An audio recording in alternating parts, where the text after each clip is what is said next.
கடந்த வாரங்களிலே தியானித்த அந்த பகுதிக்குள்ளாக நம்ம கடந்து சொல்கிறோம். நீதிமொழிகளின் புஸ்தகம் 10வது அதிகாரம் அதில் 24வது வசனம். துன்மார்க்கன் பயப்படும் காரியம் நேரிடும். ஒரு அலையிலே சொல்லுங்க, நீதிமானின் விருப்பம் அல்லது நீதிமானின் வாஞ்சை அல்லது நீதிமானின் ஆசை, இதை குறித்து தான் நம்ம கடந்த 2 வாரங்களாக தியானிக்க பரிசுத்த ஆவியானவர் நமக்கு உதவி செய்தார். ஆமாவா இல்லையா?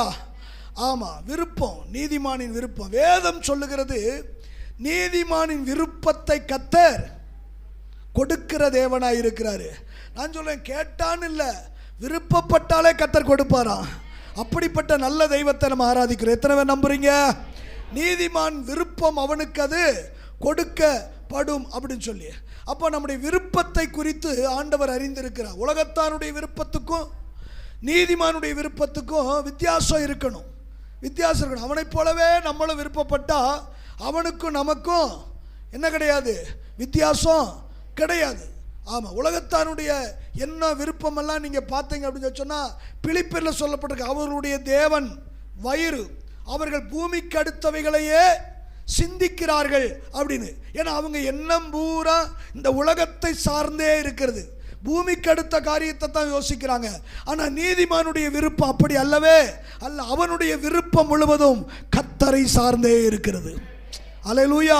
அதுதான் நீதிமானுடைய விருப்பம். நான் சில காரியத்தை உங்களோடு பகிர்ந்து கொண்டேன். சங்கீதம் 48 பார்க்கும்போது இப்படி சொல்கிறார், உமக்கு பிரியமானதை செய்ய விரும்புகிற ஒரு நீதிமானுடைய விருப்பம் கர்த்தரை பிரியப்படுத்தணும். என்ன ஒரு மாதிரியா இருக்கீங்க? கர்த்தரை பிரியப்படுத்தணும். எனக்காக கல்வாரி சிலுவையில் ஜீவனை கொடுத்த என் தேவனை நான் பிரியப்படுத்தணும். அதுதான் அவனுடைய முதல் விருப்பம். 2வது விருப்பம் என்னவா இருக்கும் அப்படின்னா, அந்த 2 ராஜாக்கள் 2:9 பார்த்தோம், ஆவியின் வரம் ரெட்டிப்பா எனக்கு வேணும். ஆவிக்குரிய வரத்தின் மேல விருப்பம். ஏன்னா பவுல் அழகா சொல்ல, ஞான வரங்களை விரும்புங்கள் என்று சொல்லி. ஒரு ஆவிக்குரிய கர்த்தருடைய பிள்ளை, ஒரு ரட்சிக்கப்பட்ட தெய்வ பிள்ளை, வரங்கள் மேல ஒரு விருப்பம். ஆமென் சொல்லுங்க. ஆமாம், அபிஷேகத்தின் மேல, வல்லமையின் மேல, வரங்கள் மேல நமக்கு ஒரு விருப்பம் இருக்கணும். விருப்பம் இல்லாமல் ஆண்டவர் யாருக்கு கொண்டு போய் என்ன செய்ய மாட்டாரு? எதையும் திணிக்க மாட்டார். சங்கீதக்காரன் தாவீது சொல்றாரு, மானானது நீரோடைகளை வாஞ்சித்து கதறுவது போல தேவனே என் ஆத்துமா உம்மையே. வாஞ்ச அந்த ஒரு வாஞ்சை இல்லாதபடி, விருப்பம் இல்லாதபடி கர்த்தர் வரங்களை நமக்கு தருகிற தேவன் அல்லவே அல்ல. விருப்பப்படுங்க. எதன் மேல? வரங்கள் மேல. இங்க இருக்கிற ஒவ்வொருவரும் வெறுமையா இருக்கக்கூடாது. இந்த பாத்திரத்தை நிரப்ப கர்த்தர் போதுமானவர், அபிஷேகத்தால் நிரப்ப போதுமானவர், வல்லமையினால் நிரப்ப போதுமானவர், வரங்களினாலே நிரப்ப கர்த்தர் போதுமானவர். ஆமென் சொல்லுங்க. வரங்கள் நம்ம வாஞ்சிக்க வேண்டிய அவசியம் ஒன்றாய் இருக்கிறது. 3வது காரியம், தோத்திரம், எதன் மேல நமக்கு விருப்பம் இருக்க வேண்டும்? எடுத்தவர்கள் வாசிங்க. கர்த்தருக்கு மகிமை உண்டாகட்டும். யாத்திராகமத்தின் புஸ்தகம் 33வது அதிகாரம் 18வது வசனம். அப்பொழுது அவன் உம்முடைய மகிமையை எனக்கு காண்பியும். ஒரு அல்லேலூயா சொல்லுங்க. ஆண்டவர் இந்த மோசையை தம்முடைய உன்னதமான ஊழியத்திற்காக அழைத்தார். நல்லா கவனிக்கணும். சரித்திர புஸ்தகங்களை நீங்க படிச்சு பார்த்தீங்கன்னா ஒரு சம்பவத்தை அறிந்து கொள்ள முடியும். மோசே எகிப்தில் உள்ள சகல சாஸ்திரத்தையும் கற்று தேறின ஒரு வல்லவன், அப்படிப்பட்டவன். ஆனால் அவனுக்குள்ள ஒரு தீராத தாகம். என்ன தாகம் அப்படின்னா, தன் ஜனங்களுக்கு தன் மூலமாக ஒரு ரட்சிப்பு உண்டாகும். என்ன ஒரு மாதிரியா இருக்கீங்க? தோத்திரம். ஒரு முறை எகிப்தியனும் எபிரேயனும் சந்திக்கிறாங்க. எகிப்தியன் எபிரேயனை அடித்த போது இவன் பார்த்து உடனே என்ன செய்தானா? ஒரே அடியில் எகிப்தியனை அடித்து கொன்று மண்ணை தோண்டி புதைச்சி போட்டானா. நம்ம ஆளுங்க எவ்வளோ பலமுள்ளவங்க பாருங்க. மர்மக்களை கற்றவனா இருப்பான் போல. ஒரு அடியில் அடித்து கொன்று அவனே தோத்துற, எந்த மம்பட்டியும் கிடையாது, தோண்டி புதைச்சி போட்டவன். மறுநாள் 2 எபிரேயர்கள் சண்டை போடுறாங்க. அப்பொழுது சொல்றாங்க, சகோதரர்களே, நாமெல்லாம் சகோதரர்கள், நமக்குள்ள என்ன வேண்டாம்? வாக்குவாதம் வேண்டாம், சண்டைகள் வேண்டாம் அப்படிங்க. அப்பா அதில் ஒருத்தன் சொல்றான், நேற்று எகிப்தியனை கொன்றது போல இன்றைக்கு எங்களை கொன்று போடலாம் என்று நினைக்கிறாயோ அப்படின்னு சொல்லி சொன்ன உடனே காரியம் வெளிப்பட்டது என்று சொல்லி எகிப்தை விட்டு ஓடி போனான். அப்போ அவனுடைய எண்ணம் என்ன? தோத்திரம், தன் மூலமாக தனக்கு ஒரு தன் மூலமாக ஜனத்துக்கு ஒரு ரட்சிப்பு வரும் என்று சொல்லி அவன் நினைத்தான். ஆண்டவருடைய திட்டம் அதுதான். என்ன? மோசையை கொண்டுதான் கர்த்தர் ஜனங்களுக்கு ஒரு ரட்சிப்பை கர்த்தர் வைத்திருந்தார். அல்லேலூயா. நான் சொல்ல, இங்க இருக்கிற ஒவ்வொருவரை குறித்து ஒரு திட்டம் கர்த்தர் வச்சிருக்கிறாரு. ஒரு திட்டம் வச்சிருக்காரு. நோக்கம் இல்லாம கர்த்தர் உங்களை என்னை அழைக்கல. எத்தனை பேர் நம்புறீங்க? ஒரு நோக்கம், ஒரு திட்டம், ஒரு முகாந்தரம் இல்லாம கர்த்தர் உங்களை என்ன செய்யல, அழைக்கல, ரட்சிக்கல, அபிஷேகிக்கல. ஒரு நோக்கத்தோடு தான் இந்த மகிமையின் தேவ சபைக்குள்ளாக கர்த்தர் நம்மை கொண்டு வந்து வைத்திருக்கிறார். அல்லேலூயா. ஒரு திட்டம் வச்சிருக்காருங்க. எத்தனையோ பேர் நம்ம குடும்பத்தில் இருக்கும்போது உங்களை தேடி வந்து கர்த்தர் ரட்சித்தார்னா, உங்களை தேடி வந்து கர்த்தர் அழைத்தார்னா, உங்களை தேடி வந்து அபிஷேகித்தார்னா, அப்போ உங்களை குறித்து ஆண்டவர் ஒரு திட்டம். ஈசாயின் குடும்பத்தில் 8 பிள்ளைங்க. எத்தனை பிள்ளைங்க சொல்லுங்க வாயை திறந்து? 8 பிள்ளைங்க. 8 பேரை ஆண்டவர் தெரியலையே. ஆண்டவர் ஆடுகளின் பின்னாக திரிந்த தோத்திரம் தாவீதை கர்த்தர் தெரிந்து கொண்டாராம். தோத்திரம் வெயிட் பண்றாரு சாமுவேல். அவன் வர்ற வரைக்கும் நான் என்ன செய்ய மாட்டேன், சாப்பாட்டில் கைய ஒருவேளை தப்பி தவறி சாமுவேல் வச்சிருந்தாருன்னா அன்னைக்கு அவருக்கு வயிற்றுப்போக்காயிருக்கும். தோத்திரம். ஏன்னா கர்த்தர் முன்குறித்தவன் வரணும். தோத்திரம். அவன் எல்லாராலும் புறக்கணிக்கப்பட்டவன், எல்லாராலும் புறக்கணிக்கப்பட்டவன். ஆனா தாவீதை அழைத்து வர சொன்னாங்களாம். அழைப்பு. என தெரிந்து கொள்ளப்பட்ட பாத்திரம், முன்குறிக்கப்பட்ட பாத்திரம். அழைத்து வர சொன்னாரா, ஆளை விட்டு என்ன செய்றாங்க, அழைத்து வந்தாங்களாம். கர்த்தர் சொன்னாரா, இவன் தான் அபிஷேகம் பண்ணு. சகோதரர் நடுவாக கர்த்தர் அவனை அபிஷேகம் பண்ணினார். அது முதல் கொண்டு கர்த்தர் அவனோடு வந்து தங்கி இருந்தாராம். கையை உயர்த்தி சொல்லுங்க. அபிஷேகம் சாதாரணமானதல்ல. எந்த ஒரு மனுஷன் மேல மனுஷி மேல அபிஷேகம் வந்து இறங்கி இருக்குதோ அவங்க கூட கர்த்தர் இருக்கிறாரு. ஆமா. அபிஷேகம் விலையேறப்பட்ட ஒன்று. அந்த அபிஷேகத்தை கொண்டு எதையும் செய்யலாம், என்ன வேணாம் செய்யலாம். தோத்திரம். அந்த தாவீதான் சொல்றாரு, ஒரு முறை ஆடுகளை வனாந்தரத்தில் மேய்த்து கொண்டது போது சிங்கம் வந்தது. என்ன வந்தது? சிங்கம் வந்தது. ஆமா. தோத்திரம். அந்த சிங்கத்தின் தாடை என்னஞ்சனா கிழித்து போட்டானா. ஒரு முறை கரடி வந்தது. அப்படிங்க கரடி என்னஞ்சானா தாடைய கிழித்து போட்டானா. ஆமா. சிங்கத்தின் கைக்கும் கரடியின் கைக்கும் தப்புவித்த என் தேவன் இந்த பெலிஸ்தியன் கைக்கும் என்னை தப்புவிப்பாரு. அவன் நம்பிக்கை எல்லாம் கர்த்தர் கர்த்தர் கர்த்தர். ஒரு அல்லேலூயா சொல்லுங்க. அந்த தெய்வம் கூட இருக்காராக்கும். அதுக்கு முன்னாடி கிடையாது. ஏன்னா அந்த அபிஷேகம் வந்துருச்சுன்னு வச்சுக்கோங்க. தோத்திரம். அப்படித்தானே பைபிள்ல இருக்குது. சிம்சோன் மேல கர்த்தருடைய ஆவியான பால சிங்கத்தின் வாயை கிழிச்சு போட்டானா. அப்போ உங்க மேல இருக்கிற ஆவி சாதாரணமானதல்ல. பரிசுத்தாவி வல்லமை அது பயங்கரமானது. உங்களுக்கு எதிராக யாரெல்லாம் சிங்கத்தை போல கெச்சிக்கிட்டு வாயை திறந்துக்கிட்டு இருக்காங்களோ நீங்க சொல்லாதீங்க, உன் வாயை கிழிச்சிருவேன் அப்படி சொல்லாதீங்க. உங்களுக்குள்ள இருக்கிற ஆவியானவர் அதை செய்வாரு. என்ன ஒரு மாதிரியா இருக்கீங்க? ஆமா. வெள்ளம் போல சத்துரு வரும்போது ஆவியானவர் கொடியேற்றுவாராம். அவன் உங்களுக்கா யுத்தம் பண்ணுகிற கிரியை செய்கிற ஒரு தேவன் இருக்காருங்க. அவரை ஏவி விடுங்க. எவனோ ஏவல் பண்ணிட்டான். கேட்டிருக்கீங்களா? யாரோ ஏவல் பண்ணி வச்சுட்டாங்க. நான் சொல்றேன், அவரை ஏவி விடுங்க. அவரை ஏவி விடுங்க. அவரை ஏவி விட்டா அவர் சொல்வாரு, இன்னைக்கு காண்கிற இந்த சத்துருவை இனி என்றைக்கு நீ காண மாட்ட. ஹல்லேலூயா. அவரை ஏவ பழகுங்க. ஏசாயா தான் சொல்றாரு, அவரை அமர்ந்திருக்க விடாதீங்க, அவருக்கு ரெஸ்ட் கொடுக்காதீங்க. தூதன் போய் ஒரு வட்டம் கம்ப்ளைண்ட் பண்ணானா ஆண்டவர்கிட்ட போய், ஆண்டவரை எனக்கு இந்த அம்மாட்ட இருந்து டிரான்ஸ்ஃபர் கொடுங்க அப்படின்னு. இந்த அம்மாட்ட இருந்து எனக்கு டிரான்ஸ்ஃபர் கொடுங்க அப்படின்னு. ஏன்யா ஏன்பா அப்படின்னு கேட்டாப்பிள்ளையா. ஆமாம், மற்ற தூதர்களெல்லாம் வேலை செய்கிறாங்க, ஆனால் நான் மட்டும் இந்த அம்மாட்ட என்னைக்கு ரட்சிக்கப்பட்டான்னு நீங்கள் கொடுத்தீங்களோ அன்னையிலேருந்து சும்மாவே இருக்கிறேன். சும்மாவே. மற்றவங்களாம் வேலை செய்கிறாங்க, அவங்கெல்லாம் பரலோகத்துக்கு போகிறாங்க, பதிலை வாங்கிட்டு வராங்க. ஏன்னா மற்றவங்கெல்லாம் ஜெபம் பண்ணுறாங்க. அவங்க ஜெபிக்க ஜெபிக்க தூதன் கொண்டு வராரு, பதிலை கொண்டு வாங்கிட்டு வராரு. ஆனால் இந்த அம்மா மட்டும் சர்ச்சுக்கு போகிறாங்க, பாஸ்ட் கைதட்ட சொன்னால் கைதட்டுறாங்க, கையை தூக்க சொன்னால் கை தூக்குறாங்க. தோத்துறோம். அதோட சரி பாட்டு படிக்கிறாங்க. அதில் இப்போ சிலேடெல்லாம் போட்டு காட்டுறாங்களா, அதை பார்த்துக்கிட்டே தோத்துற பாட்டு புஸ்தகமெல்லாம் அந்த பாஸ்டர் மிச்சப்படுத்திட்டாரு. அதெல்லாம் பாட்டெல்லாம் நல்லா பாடுறாங்க. ஆனால் ஜெபம் மட்டும் என்ன செய்ய மாட்டேங்காங்க, பண்ணவே மாட்டாங்க. அப்படி ஒரு தேவைன்னா பாஸ்டர்கிட்ட போய் ஜெப குறிப்பு கொடுக்காங்க. இதுக்காக ஜெபம் பண்ணுங்க, எங்களுக்காய் வேண்டிக் கொள்ளும். என்ன ஒரு மாதிரியே பார்க்குறீங்க? அதனால நான் சும்மாவே இருக்கேன். எனக்கு சோம்பேறித்தனமாகி அந்த அம்மா கொட்டாய் விடுறது இல்லாமல் என்னையும் கொட்டாய் விட வச்சுக்கிட்டு இருக்குது. எனக்கு டிரான்ஸ்ஃபர் கொடுங்க.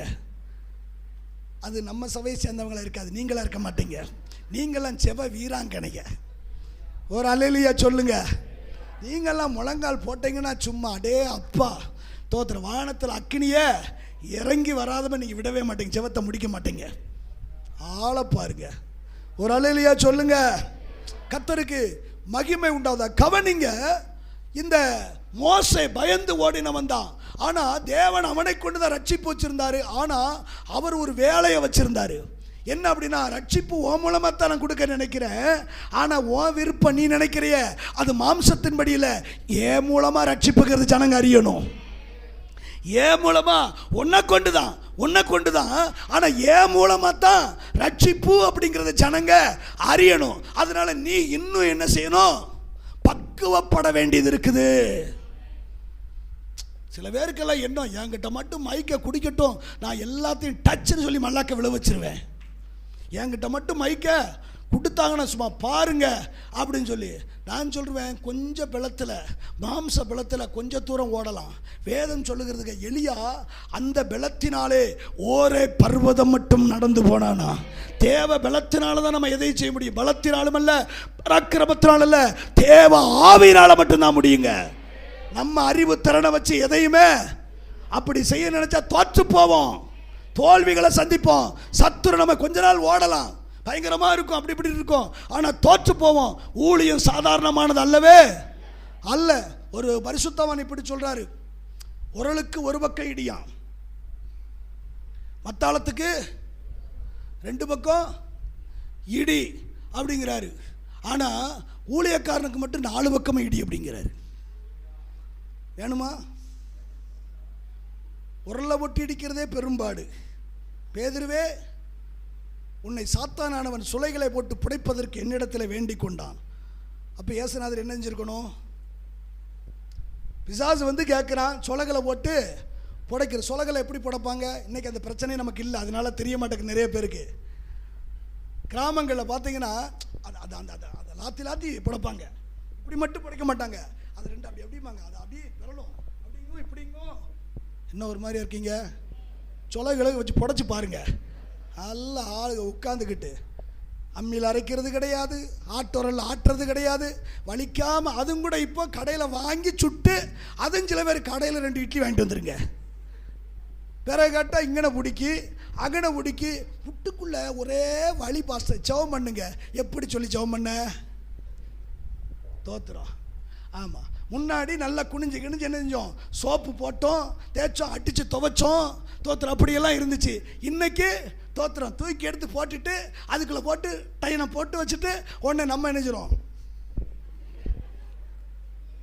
ஆமாம், அது நினைஞ்சுக்கிட்டு இருக்கு. நம்ம வேலையெல்லாம் அது செய்து. இந்த வேலையெல்லாம் செய்யும் போது இந்த பலவீனம் இல்லையே, இந்த பிரச்சனை இல்லையே, ஆரோக்கியமாக இருந்தோமே. ஒரு அலையிலையா சொல்லுங்க. தோத்திரம். முன்னாடி ஆஃபீஸுக்கு இங்கேருந்து நடந்து போனோம், தூச்சட்டில் கையை வச்சுக்கிட்டு, ஆமாம், டிஃபன் பாக்ஸில் வச்சுக்கிட்டு எவ்வளோ தூரமோ சரி நடந்து போனோம். பங்கு நடந்து போனோம். தோற்ற ஆரோக்கியமாக இருந்துச்சு. இன்னைக்கு பக்கத்தில் வண்டி வந்து நின்று நீங்கள் ஆஃபீஸுக்கு வரலையா? அவங்க வண்டி விட மாட்டேக்காங்க. அந்த ஆஃபீஸுக்கு நாங்கள் போகலை. வலிக்காமல், கஷ்டப்படாமல், நோகாமல் நொங்குதிங்கிறது. அப்படின்னா தோத்திரம். உழைச்சி கஷ்டப்பட்டு எங்கேயோ போய் தோத்திரம். ஆமாம், உன் கையின் பிரயாசத்தை நீ சாப்பிடுவ, உனக்கு பாக்கியமும் நன்மையும் உண்டாயிரு கத்த சொல்கிறாரு. ஆனால் நம்ம கையிட்டு செய்கிற அந்த பிரயாசத்தின் பலனை யார் அனுபவிக்கிறா? டாக்டர் சொல்கிறாரு, மேலே பாடி மீதி கொஞ்சம் இருக்குது,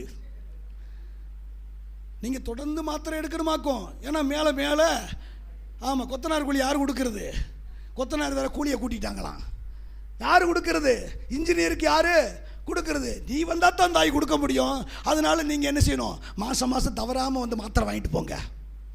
ஒரு டோக்கனு தசமமாக இங்கே கொடுக்குறோமோ இல்லையா, டாக்டர் கொடுத்துறோம். நம்ம அவனை கொண்டு தான் கத்தர் வச்சார். ஆனால் எடுத்த முயற்சி சரியில்லை. கடைசியில் தோத்துறோம். கத்தர் அவனைத்தான் அப்படின்னு சொல்லி வந்தவன். அந்த வேலை வந்தபோது கத்தர் அழைக்கிறாரு. இப்போ இவருக்கு ராக்கி பண்ணுறாரு, வேற யாரையாவது அனுப்புங்க. ஆமாம், எனக்கு பேச தெரியாது, திக்குவாய், மந்த நாவு, ஆமாம், உமக்கு சித்தமான வேற யாரையும் அவர் சொல்ல, எப்பா உன்னைத்தான்ப்பா தெரிஞ்சிருக்கிறேன். ஆமாம், உன் சுபாவம் மாறுற வரைக்கும் உனக்கு வெயிட்டிங். உன்னை சரியாக்குறதா எனக்கு இவ்வளோ பிரச்சனை, உன்னை சரியாக்குறதுக்கு 40 வருஷம் எனக்கு தேவைப்பட்டிருக்குது. உண்மைதானே? ஆண்டவர் சகலத்தையும் மாத்துறாருங்க. வனாந்தரத்தில் வழியை உண்டு பண்ணுறாராம், அவாந்தரத்தில் ஆறுகளை உண்டு பண்ணுறாராம். சகலவற்றை அவரால் மாற்ற முடியும். ஆனால் அவர் சொல்கிறார், எப்பா மோசே 40 வருஷம் நான் ஆலோசித்து பார்த்தேன், ஆனால் அந்த சனம் 40 வருஷம் பார்த்துட்டேன்டா, என்னென்னமோ செஞ்சு பார்த்துட்டேன், அடித்து பார்த்துட்டேன், அற்புதம் செஞ்சு பார்த்துட்டேன், வணங்கா கழுத்துள்ள முடியலடாய், என்ன விட்டுரு, நீ என்னன்னு போ அப்படிங்காரு. ஆனால் ஆண்டவர் கூட விளையிட்டாருங்க. மோசையை அவனால் என்ன செய்ய முடியல. ஏன் தெரியுமா? அந்த இருதயம் வர்ற வரைக்கும் கர்த்தர் அவனை உருவாக்கினார். அப்படி ஒரு இருதயம் ஜனத்துக்காக. தோத்துறோம். இந்த இடத்துல வந்து நின்று பாருங்க, எல்லாருக்கும் என்ன தோணுது? கருப்பு பேண்ட் வெள்ளை சட்டை, அதில் ஒரு கண்ணாடி வேற போட்டுக்கிறாரு. அவருக்கு என்ன, அடுத்து வெளியே போனால் காரில் போகிறார். இதுதான் தெரியுது, இதுதான் தெரியுது. அங்கேருந்து எரிகிற கல் யார் மேலே விழுகுதுன்னு நிறைய பேருக்கு தெரியறது இல்லை. வாங்க வாங்க, ஆமென், அல்லேலூயா, வாங்க. கல் காத்திருக்குது, கல்லு காத்திருக்கு, சொல்லு காத்திருக்கு. சாதாரணம் அல்லங்க, அதை சகிக்கக்கூடிய அந்த தன்மை வரும் வரை கர்த்தர் நம்மளை உருவாக்கிட்டு இருப்பாரு. உருவாக்கிட்டோம்னு வச்சுக்கோங்க. தோத்துரு. இன்னைக்கு நிறைய பேர் ஏன் அந்த ஊழியத்தை செய்ய மாட்டாங்க தெரியுமா? பிரேசல் ஏன் நடத்த மாட்டாங்க தெரியுமா? நமக்கு எதுக்கு அந்த வம்பு? போனோமா, 2 வளையத்தை குத்துனோமா, தூக்கி போட்டோமா, பாஸ்டர் கூப்பிட்டாரு சொல்லி சரி சர்ச்சுக்கு போனோமா, தோத்திரம் உட்காந்து கையை தூக்கணுமா, ஆராய்ச்சோமா, ஏதோ நம்மளால் முடிஞ்சதை போட்டோமா, போய்கிட்டே இருப்பணும். அப்படியே தள்ளி எல்லாத்தையும் ஒன்று போல கிளம்பு கிளம்பு கிளம்பு கிளம்பு கிளம்பு இருந்து இந்த சேரை கூட எடுத்து வச்சுட்டு வந்துடக்கூடாது. தூத்து விட்டு போயிடாத, தொடச்சி விட்டு போயிடாத, கிளம்பு கிளம்பு கிளம்பு. அங்கே போய் அப்படி என்ன செய்ய போகிறீங்க? குடும்பமாக கூப்பிட்டு போய் என்ன ஒரு மாதிரியா பார்க்குறீங்க? ஒரு ஆளிலையா சொல்லுங்க. தேவன் நம்மளை பக்குவப்படுத்துகிற ஒரு தேவன். மோசே பக்குவப்பட்ட பிற்பாடு அவனை நம்பி கர்த்தர் 30 லட்சம் ஜனங்களை கர்த்தர் கொடுத்தாரு. அல்லேலூயா. ஊழியம் சாதாரணமானதல்ல. ஒருவன் எனக்கு ஊழியம் செய்தால் பிதாவாகிய தேவன் அவனை கனம் பண்ணுவாராம். மைக்கு பிடிக்கிறது ஊழியம் கிடையாது. ஃபீல்டில் இறங்கணும், கிராமத்தில் இறங்கி போய் தெருவா வீடு வீடாக போய் என்ன செய்யணும்? ஏசு உங்களை நேசிக்கிறாரு. ஒருத்தன் பிடிங்கிட்டு யாரா நீ அப்படிமா, அவனையும் ஆண்டவர் உங்களை நேசிக்கிறாரு. சிரிச்சுக்கிட்டே தான் சொல்லணும். ஆமாம் அண்ணே, இஷ்டம் இருந்தால் வாங்கிக்கோங்கண்ணே, இல்லாட்ட விட்டுருங்கண்ணே அப்படின்னு தான் சொல்லணும். தோத்திரம் அவன்கிட்ட முறைக்க முடியாது. நமக்கு ஒரு வேளை தோத்திரம் கராத்தெல்லாம் தெரியும், அவன்கிட்ட போய் நின்றக்கூடாது, பிளாக் பெல்ட் ஆக்கும் நான் அப்படின்னு. அவன்கிட்ட சாந்தமாக என்ன செய்யணும்? சகல சாஸ்திரத்தையும் கற்று தேறினவன். யாரோ எழும்புறாங்க. அவன் வேதம் சொல்லுது, கர்த்தரதை கேட்டார், இவன் பேசாதிருந்தான். ஆமாம், அந்த பக்குவங்க. ஆனால் அந்த மோசையை கொண்டுதான் கர்த்தர் மகிமையான காரியங்களை செய்தார். என்ன கவனிங்க, இப்போ கர்த்தர்ட்ட வர்றான். கர்த்தர்ட்ட வந்து ஜனங்க தடுமாறிட்டாங்க, இடறி போயிட்டாங்க. இப்போ என்னன்னா ஒவ்வொரு ஸ்டெப்பாக வர்றான். ஆண்டவருடைய வழியை எனக்கு காண்பியும். அவர் சொல்லாரு, தோத்திரம் என் சமூகம் உனக்கு முன்பதாக செல்லும், என் கிருபை உனக்கு போதும் அப்படிங்க. உங்களுடைய சமூகம் என்ன ஆண்டவரை எங்களோடு செல்லாவிட்டால் எங்களை விடத்திருந்து கூட்டிகிட்டு போகாதீங்க. இவன் சொல்கிறதுக்கெல்லாம் ஆண்டவர் இணங்கி வரன உடனே இவன் உள்ள ஒன்று வச்சிருக்கிறான். இவன் ஆசை, விருப்பம், வாஞ்ச எல்லாம் என்ன தெரியுமா? உங்களுடைய மகிமையை நான் பார்க்கணும், மகிமையை நான் பார்க்கணும். மகிமைனா என்ன? உங்கள் முகத்தை பார்க்கணும்ப்பா. உங்கள் முகத்தை ஒரு முறை நான் பார்த்தா போதும் ஆண்டவரை. தோத்துறோம். ஆமாம், ஒரு சில சொல்லுவாங்க பார்த்தீங்களா, ஒரு நாள் வாழ்ந்தாலும் உன் கூட வாழ்ந்துட்டு செத்துறணும். நான் சொல்கிறேன், செத்துரு முதல்லையே. எதுக்கு ஒரு நாள் வாழ்ந்துட்டு சாக போகிற? ஒரு நாளில் இனத்தை காண போகிற? ஆமாம், ஒரு நாள் வாழ்ந்தாலுங்க ஐ லவ் யூ, நான் உங்கள் கூட ஒரு நாள் வாழ்ந்துட்டு நான் நினைச்சிடணும், செத்துறணும்னு கர்த்தர் சொல்லுவார். நீ இப்போவே செத்துரு, நீ வாழ்ந்துட்டு எதுக்கு சாக போகிற? நீ இருக்கிறதுனால என்ன பலன்? அந்த பயலையும் கொன்றுவ, நீ அவனையும் கொன்றுவ, நீ செத்துரு அப்படிம்பாரு. இருக்கீங்களா? தோத்துறோம். ஆனால் நீதிமானுடைய விருப்பம், ஒரு ஆவிக்குடைய விருப்பம் என்ன அப்படின்னு சொன்னால், ஆண்டவரை உங்களுடைய மகிமையை நான் என்ன செய்யணும்? ஆண்டவர் சொல்லார், எப்பா என்னை பார்த்து ஒருத்தனை என்ன செய்ய முடியாது, உயிரோட இருக்க முடியாது. என்னை பார்த்தா செத்துருவாங்கப்பா, என்னை பார்த்தா செத்துருவாங்க, என்னை பார்த்து ஒருவர் என்ன செய்ய முடியாது, உயிரோட இருக்க முடியாது அப்படின்னு சொல்லிட்டு அப்படி விடலை. ஆனாலும் ஒரு வாய்ப்பு இருக்குது. என்ன தெரியுமா? என்னிடத்தில் ஒரு இடம் இருக்குது. கண்மணி வெடிப்பில் வந்து நீ நில்லு, என் கரத்தினால நான் ஒன்று செய்வேன், உன்னை நான் மறைத்து கொள்வேன், அப்பொழுது உன்னை விட்டு நான் கடந்து போவேன். அப்படி கடந்து போகும்போது என் முதுக நீ பார்ப்ப. அவன் நினச்சிருப்பான், முதுகை பார்க்கறதுக்காக இந்த கொடுமையெல்லாம் அனுபவிச்சுக்கிட்டு இருக்கிறேன், உங்கள் முதுகையாக நான் பார்த்துக்கிட்டு இருக்கணும், என்ன வந்தாலும் சரி குறுக்க ஓடி உங்கள் முகத்தை பார்த்துருவேன். அவன் தானே நினைக்கிறான். நமக்கு என்ன, நம்ம ராசா முகத்தை பார்த்தா போதும். கல்யாணம் முடிச்சவங்க ராசா ராசா ஏன் ராசாத்தி உன் முகத்தை நான் பார்த்துக்கிட்டே இருந்தால் போதும், தோத்துரும். சில பேர் என்னஞ்சுறாங்க, வருஷம் கொஞ்சம் கடந்து போன பிறகு எத்தனை வருஷம் தான் இந்த முகத்தையே பார்த்துக்கிட்டு இருக்க. நான் சொல்கிறேன், சாகிற வரைக்கும் அந்த முகத்தை தான் பார்க்கணும். அல்லேலூயா. ஆமாங்க, தோத்துறோம். நீங்கள் எப்படி இருக்குன்னு நினைக்கிறீங்களோ அப்படி புதுசு புதுசாக ட்ரெஸ் வாங்கி கொடுங்க. அவங்க அழகாக மேக்கப் பண்ணி வந்து நமக்கு முன்னாடி நிற்பாங்க. இது நல்லா இருக்குதா அப்படி கேட்பாங்க. நம்ம சூப்பராக இருக்குது அப்படி சொல்லுங்க. ஆமாம், நல்லா இல்லைன்னு சொன்னால் இன்னொரு சேலையை கட்டுருவாங்க.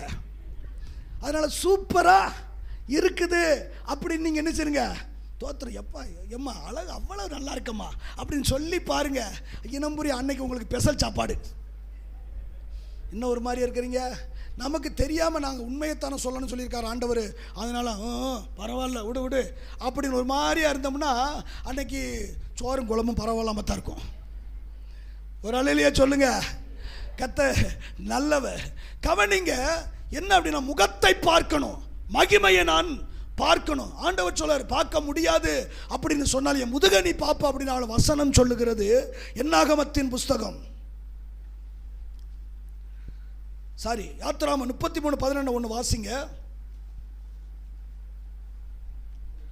யாத்திராகமம் 33:11. ஒருவன் தன் சிநேகிதனோடு பேசுவது போல, கையை வைத்து ஒரு அலையிலே சொல்லுங்க, அந்த வசனத்தை கவனிங்க. ஒருவன் தன் சிநேகிதனோடு பேசுவது போல கர்த்தர் மோசையோடு முகமுகமா ஃபேஸ் டு ஃபேஸ் பாருங்க, முகமுகம் அப்படின்னா முன்னாடி பார்த்துக்கிட்டே இருக்கான். ஆண்டவர் சீனாய் மலைக்கு வாடாங்காரு, மேலே போறான், தோத்துறான், மேலே போறான், உட்கார்றான், அவ்வளவுதான் பார்த்துக்கிட்டே இருக்கான். ஒரு வார்த்தை இவன் பேசலை. ஆனால் நம்மளும் போகிறோம், ஒரு வார்த்தை அவர் பேச விடுறது கிடையாது. என்ன ஒரு மாதிரி இருக்கீங்க, நம்மளும் தேவ சமூகத்துக்கு போகிறோங்க, போனால் ஒரு வார்த்தை அவர் பேசுறது கிடையாது. நம்ம தான் பேச வேண்டியதெல்லாம் பேசிட்டு இயேசுவின் நாமத்தில் பிதாவே, அதில் நான் ஆத்துமாவே கர்த்தரை அவர் சொல்லுவார், என்ன கொஞ்சம் பேச விடுமா, ஏமா நான் பேச, நான் பேசுகிறேன், கொஞ்சம் ஒரு 2 வார்த்தை கேட்டுக்கோ. அதுக்குள்ளேயும் நம்ம நினைஞ்சிடறோம். அதுலேயும் நம்ம பார்த்துக்கிட்டு ஜெபம் பண்ணும் போதே தோத்துற மனசுக்குள்ளே ஓடுது, இந்த துணியை எப்போ துவைச்சி வைக்க, எப்போவோ முக்கி வச்சது, தண்ணி வந்தால் வந்துடும், திடீர்னு திறந்து விட்டுருவாங்க, இந்த பிள்ளைக்காடுக்கு எங்கே தெரியுதோ, இத்தனையும் செவத்தில், இத்தனையும் மனசுக்குள்ளே ஓடிக்கிட்டு இதில் செவம் வேற. ஆண்டவரே கட்டுகிறேன், ஆண்டவரே தூக்குகிறேன், ஆண்டவரே இடிக்கிறேன், ஆண்டவரே பிடுங்குகிறேன், ஆண்டவரே. அவர் சொல்ல, என்ன பேச விடுமா, என்ன தூதன் பக்கத்தில் இருந்து சொல்லுவார், ஏங்க ஆண்டவரே நீர் வேற, வீட்டுக்காரரையே அவள் பேச விட மாட்டா, நீங்கள் வேற.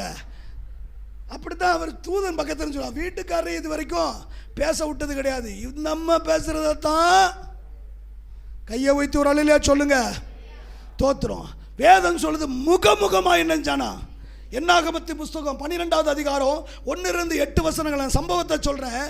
கர்த்தர் ஆரோன்ட்டையும் மிரியாம்ட்டையும் சொல்கிறாரு, அப்பா நான் ஒருவனோடு பேசினால் தீர்க்கதரிசியின் மூலமாக பேசுவேன், ஊரிம் தும்மி மூலமாக பேசுவேன், சொப்பனத்தின் மூலமாக பேசுவேன். ஆனால் என் மோசை அப்படிப்பட்டவன் அல்ல, தேவனுடைய வீட்டில் அவன் எங்கோ உண்மை உள்ளவனாய் இருக்கிறான். அது மட்டுமல்ல, நான் அவனோடு கூட முகமாய் பேசுகிறேன். அல்லேலூயா. எந்த மோசை பார்க்க முடியாதுன்னு கர்த்தர் சொன்னாரோ அதே மோசையின் இடத்துல கர்த்தர் முகமுகமாய் பேச தொடங்கினார்.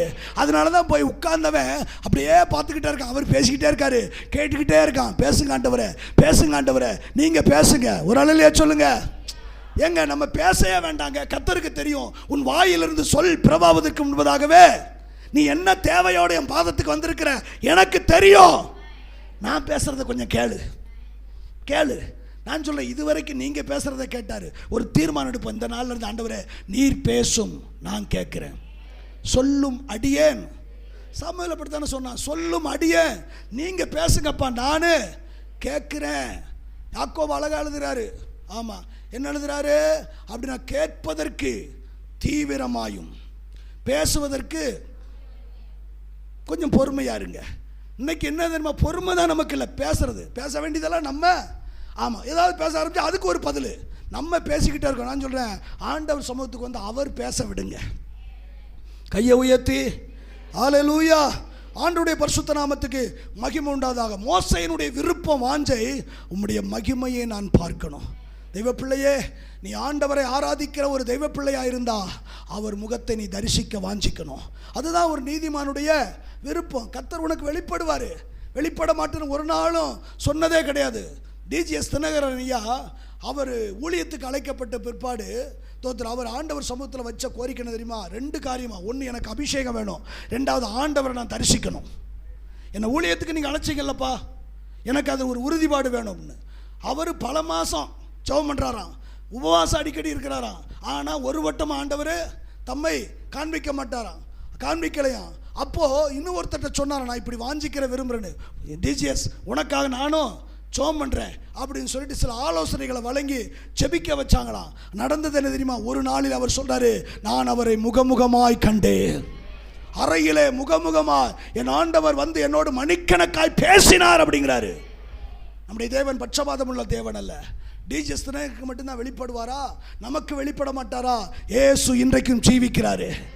இயேசு இன்றைக்கும் ஜீவிக்கிறார். நீ எதை விரும்பலையோ ஒன்றை விரும்ப, ஆண்டவர் உம்முடைய முகத்தை பார்க்கணும். நீ அவர் முகத்தை பார்த்தாலே போதுங்க. வேதம் சொல்லுது, மோசேயினுடைய முகம் பிரகாசித்தது, அதை அவன் அறியாது இருந்தான். ஜனங்க பார்க்குறாங்க. நான் சொல்கிறேன், நீ ஆண்டவர் சமூகத்தில் ஆண்டவரே உம்மை பார்க்கணும் பார்க்கணும் பார்க்கணும் அப்படின்னா அந்த முகம் அதே உன் மேலே பட்டு பட்டு பட்டு நீ வெளியே வந்தேன்னு வச்சுக்கோ. ஒருவேளை பக்கத்து வீட்டுக்காரி பேய் பிடிச்ச வருதான்னு வச்சுக்கோ, நீ ஜெபம் பண்ண வேண்டியதல்ல, அந்த பேய் ஆடும். அந்த பேயே ஆடும். தோத்திரம், நீ நடந்து போனாலும் என்ன செய்யும்? ஆடும். ஏன்னா உன் மேல இருக்கிற தெய்வீக மகிமையின் பிரசன்னம். கையை வைத்து ஒரு அல்ல சொல்லுங்க. நாங்கள் ஒரு 4 பேயை அப்படி விரட்டி கொண்டு வாங்களேன். எத்தனை வருஷத்துக்கு தான் நம்மளே பேய் பிடிச்ச மாதிரியே வந்து உட்காந்துக்கிட்டு இருக்க? ஒரு 4 பேயை விரட்டினோம் பாஷ அப்படின்னு சொல்லுங்க. பரலோகம் எவ்வளவு உங்களை குறித்து சந்தோஷப்படும். ஆமே, விரட்ட முடியாதா? விரட்ட முடியுமா? முடியாதா? அடுத்த வாரம் வரும்போது பேயை விரட்டிட்டு தான் வர்றீங்க, இல்லாட்டா பேயோட வர்றீங்க. எல்லாரும் சேர்ந்து விரட்டுவோம். கையை உயர்த்தி. அப்போ ஒரு நீதிமானினுடைய விருப்பம் எதுவா இருக்குன்னா கர்த்தருடைய மகிமையை காண்கிறது. அடுத்து ஒரு காரியத்தை சொல்லி முடிக்கிறேன். 2 காரியம் இருக்கு, ஒரு காரியத்தை மட்டும் சொல்லி முடிக்கிறேன். தோத்திரம். பிலிப்பியர்கள் நிறுவம் 1வது அதிகாரம் 23வது வசனம். பிலிப்பியர் 1:23. ஏனெனில் நெருக்கப்படுகிறேன், தேகத்தை விட்டு பிரிந்து கிறிஸ்துவோடு கூட இருக்க. ஒரு அல்லேலூயா சொல்லுங்க. ஒரு நீதிமானுடைய விருப்பாடுத்து எதை சார்ந்து இருக்கணும்னா தேவனோடு இருக்க ஆசைப்படணும்.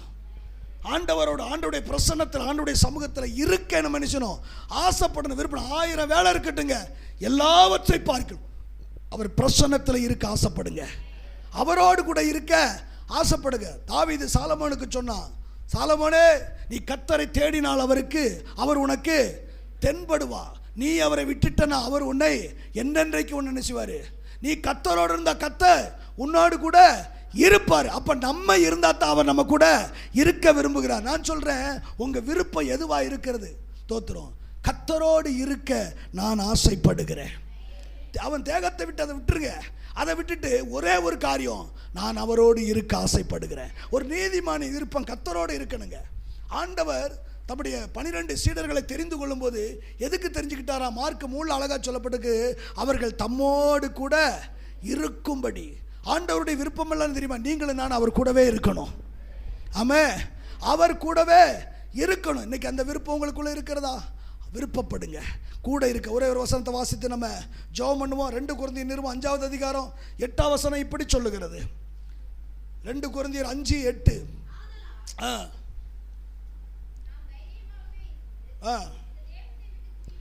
தேகத்தை விட்டு பாருங்க, பவுல் சொல்றாரு, இந்த தேகத்தை விட்டு குடி போகிற ஒரு காலம். அவர் சொல்றதெல்லாம் நிரந்தரமா போய் இருக்கணும் அப்படிங்க. நான் சொல்றேன், இந்த தேகத்தில் இருக்கும் போதே அவரோடு இருக்க நாம் விருப்பப்படுவோம், அவரோடு இருக்க நம்ம வாஞ்சிப்போம், அவரோடு இருக்க நம்ம ஆசைப்படுவோம். நம்முடைய ஆசை, விருப்பம் எல்லாம் என் ஆண்டவரோடு இருக்கணும்.